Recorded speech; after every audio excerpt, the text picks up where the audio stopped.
आज है 23 जून, मंडे का दिन है। कैप टाउन खुला है। ईरान और इसराइल में जो लड़ाई हो रही है उसका इफेक्ट मार्केट देखने को मिला। प्री ओपनिंग में तो ये 3,500 पॉइंट नीचे चला गया था सेंसेक्स, लेकिन फाइनली यहाँ पे खुला है। ये चार्ट देख सकते हैं, बैंक निफ्टी का है। ठीक है, अब यहाँ पे हम क्या कर सकते हैं, देखिए एक तो माहौल टेंशन का है, उस हिसाब से देखा जाए तो बाजार नीचे जाना चाहिए। लेकिन हम लोग जो हैं वो इंट्राडे ट्रेडर है, इंट्राडे ट्रेडिंग में कुछ भी हो सकता है। बाजार क्या करता है क्या नहीं करता है, सेंटीमेंट पे ही बाजार लोगों को मारता है, इंट्राडे ट्रेडर्स को। ठीक है, तो इसीलिए हम लोग वही करेंगे जो यहाँ पे करना चाहिए। इस वाले चार्ट में जो एनालिसिस है हमारा वो ये है कि बाई यहाँ पे आ रखे हैं। ठीक है, यहाँ पे बायर आ रखे हैं, पूरे चार्ट में बायर है। लेकिन क्या है कि ये गैप डाउन खुल गया है। गैप डाउन खुलने की वजह से यहाँ की जो बायर है वो तो निकल चुके हैं। इन बायर को टारगेट करने का हमारा मन था कि फ्लैट या हल्का फुल्का गैप डाउन खुलता तो इनको टारगेट करते, लेकिन अब ये जो चार्ट बना है उसमें यहाँ के बायर हट चुके हैं। ठीक है, तो अब क्या कर सकते हैं इसमें, यहाँ के बायर हट चुके हैं। जो लॉन्ग टर्म पोजीशन बनाए हैं ये वाले जो प्राइस एक्शन को देख के, हम उनको टारगेट कर सकते हैं अगर यहाँ पे फर्दर कंटिन्यू करे, ये फर्दर कंटिन्यू करे नीचे क्यों। ठीक है, इसलिए जो करंट चार्ट बनेगा अब उसी पे बात होगी। क्या ऊपर यहाँ पे सेलर थे, थोड़े बहुत तो सेलर हर जगह होते हैं, लेकिन यहाँ पे खुलने के बाद क्या इन सेलर को ये टारगेट कर पाएगा, कुछ पता नहीं, क्योंकि चार्ट जो बनाएगा वही हम करेंगे। ठीक है, तो कभी इतना बड़ा गैप अप या गैप डाउन खुल गया कभी भी, तो उसमें परेशानी ये होती है ना कि आपके जो है ऑप्शन के प्रीमियम वाला में बहुत ज़्यादा परेशानी होती है, क्योंकि ऑप्शन का प्रीमियम देखिए मोमेंटम पे बढ़ता है, यहाँ पे तो ऑलरेडी घट चुका है। ठीक है, तो अब देखना होगा कि मार्केट किस तरह का मोमेंटम कर रहा है। ठीक है, क्योंकि अब मार्केट काफ़ी ज़्यादा ट्रैपी हो सकता है, क्योंकि जिनको हमें ट्रैप करना था ये वाले बायर ये तो ऑलरेडी इसमें निकल चुके हैं। अब मार्केट नए एसएल क्रिएट करेगा, यही होता है ज़्यादातर केसेस में। ठीक है, तो देखते हैं, अगर सेलिंग तेज़ी की आती है, पूरा ब्रेकडाउन कर देता तो शायद सेलिंग में चला जाता। ठीक है, लेकिन अगर सेलिंग में जाने की खाली मतलब दिखा रहा है, इनवाइट कर रहा है सेलर को, तो शायद फिर जो है ये बाइंग साइड पे चला जाएगा। मेरा कहने का मतलब है ना, अभी जो भी नीचे पोजिशनल ट्रेडर हैं या फिर जो भी अब पोजिशनल ट्रेडर है, जो सेलर हैं ऊपर वाले और नीचे के जो बायर जिन्होंने यहाँ पे एसएल रख रखा है ना, अब उनको टारगेट करने से ज़्यादा मार्केट यहाँ पे एसएल क्रिएट करेगा। सो अभी ये वाला जो पार्ट होता है ना ट्रेडिंग का, ये थोड़ा सा ज़्यादा टफ होता है मेरे हिसाब से, जितना मैंने मार्केट को देखा। तो आसान नहीं होता है, चलिए देखते हैं, इसमें टाइम लग सकता है। मैं ट्रेड ले लूँगा, उसके बाद आपको जो है अपडेट करता हूँ।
कंटिन्यूशन में जाना तो चाहिए, बाकी ब्रेकडाउन इस पॉइंट का दे चुका है,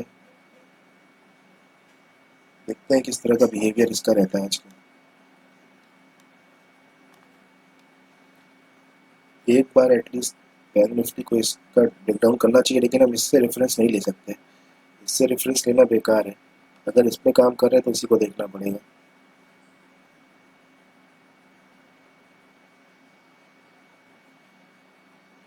चलो ठीक है, कॉस्ट टू कॉस्ट का एसएल दे देंगे, कोई इशू नहीं है, 10-20 पॉइंट का हम ही ले जाएंगे, ठीक है।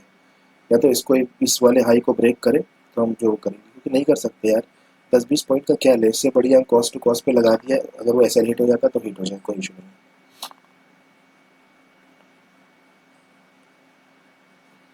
क्योंकि ट्रेडिंग तो ऐसे ही होती है, 10-20 पॉइंट लेके तो नहीं निकल सकते।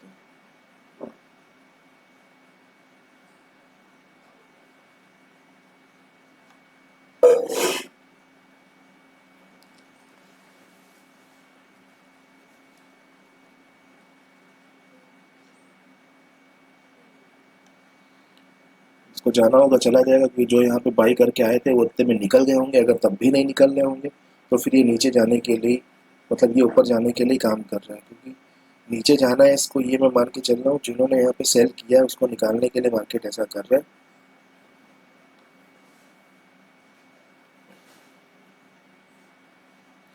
तो अब नीचे जाएगा मार्केट, देखते हैं, अगर जाएगा तो डिसेंट टारगेट मिल जाएगा, हम अपना टारगेट 80 के बाद जो ब्रेकआउट करता है वहाँ पे कहीं भी रख देंगे, ठीक है, कोई टेंशन वाली बात नहीं है। रिवर्सल मारना होगा मार देंगे यहीं से।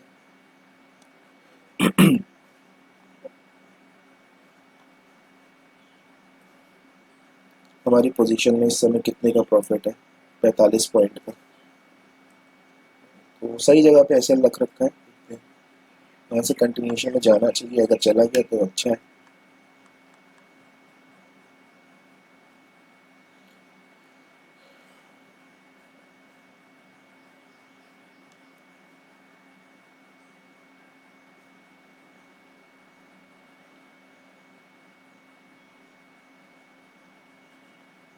अब ये ऊपर जाने लगा है, इसकी प्रोबेबिलिटी थोड़ी सी है कि नीचे आ जाए, क्योंकि ये ऊपर जा रहा है, यहाँ बाहर आ जाएंगे, यहाँ बाहर आ जाएंगे तो फिर ये नीचे ही आएगा, ऐसा ही होता है।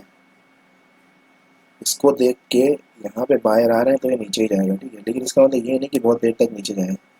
अगर इसने मन बना लिया रिकवर करने का तो फिर इसको कोई रोक नहीं सकता रिकवर करने से, ठीक है। अब ये जाने लगा है यहाँ पे, ओके, सो चलो हम अपनी पोजीशन निकाल देते हैं, ठीक है, हमने अपनी पोजीशन निकाल दी है, ज़्यादा नहीं रुकेंगे हम, ठीक है। हमने यहाँ पे अपनी पोजीशन निकाल दी है 50 पे, क्योंकि ये हमारा फर्स्ट टारगेट था, ये अचीव हो गया, इसके बाद ये 100 के लिए गया, हमने देखा नहीं जब 100 के लिए गया था, हमने 80 पे निकाल दिया, ठीक है। तो ये आज की ट्रेड थी, देखिए बहुत ही सिंपल थी। और आज मेरे दिमाग में क्या चल रहा था, ट्रेड लेते समय तो सबसे पहले यही चल रहा था मेरे दिमाग में कि यहाँ पे जो देखिए ये कंटिन्यूशन में जा सकता है, कभी ये मत कहना कि आपने पहले निकाल दिया, ठीक है।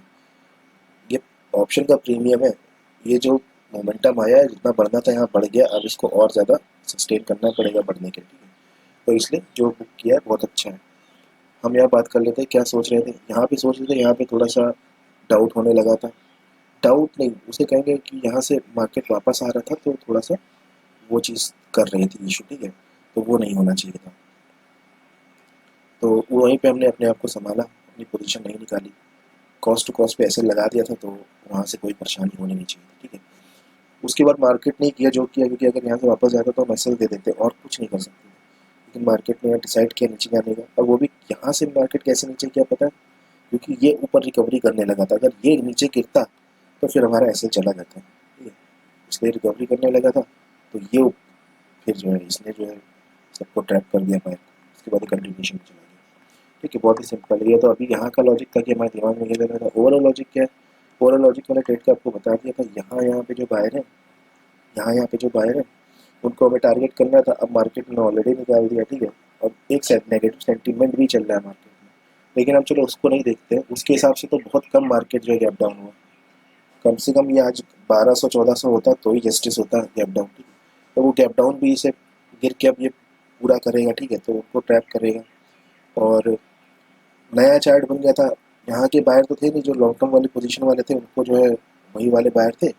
तो यहाँ पे तो उसको मार्केट जो है टारगेट करने नीचे जा रहा है, ठीक है। और फिर मैंने क्या कहा था आपसे, ट्रेड प्लान में जो लॉन्ग टर्म वाले बायर हैं जो बड़ा एसएल लगाते हैं उस पर भी हमको कोई लेना देना नहीं है, ठीक है। एक्चुअल में यहाँ पे चार्ट करने की कोशिश क्या कर रहा हूँ वो देखा जाएगा, जो करंट चार्ट कैसा बन रहा है। तो करंट चार्ट जो था वो काफ़ी ज़्यादा प्रेशर में था, ठीक है, नेगेटिव टाइप का। और यहाँ पे कुछ ही ऐसा करता गिरने के लिए जिससे कि ये बायर्स बुलाता, तो बायर को इन्विटेशन देने लगा, वहीं पर ट्रैप कर दिया इसने, ठीक है।